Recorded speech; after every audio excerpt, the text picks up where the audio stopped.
বান্ধবী যেমন হয়। কি রে, তোরা সবাই চকলেট পেয়ে গেছিস তো? আর কেউ বাকি নেই তো? আরে হ্যাঁ রে, আমরা সবাই চকলেট পেয়েছি। কিন্তু তুই একটা কথা বল, আজকে তো তোর জন্মদিন নয়, তাহলে সবাইকে চকলেট কেন খাওয়াচ্ছিস? আরে না, তোরা তো সবাই জানিস আজকে আমার জন্মদিন নয়, আমার জন্মদিন 2 মাস আগেই চলে গেছে। আজকে তো রেজাল্ট বেরোবে, আর আমি জানি আমি এই ক্লাসের টপার, আর আমি এবছরও টপ করব, তাই আমি আগে থেকেই সবাইকে চকলেট খাইয়ে দিলাম। ও, এত কনফিডেন্স। ওই তো ম্যাম চলে এসেছে।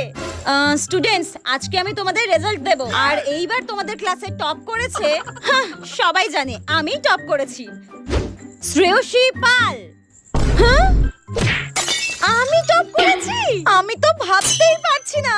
আসো আসো শ্রেয়সী, নাও তোমার রেজাল্ট নাও। ফাইনালি এত খাটার পর আমি লিসাকে হারাতে পেরেছি। Congratulation Shreyasi, congratulation. Congratulation Shreyasi. সবাই শ্রেয়সীর জন্য ক্ল্যাপ করছে, আর আমি যে সবাইকে চকলেট খাওয়ালাম। শ্রেয়সী, আমি জানতাম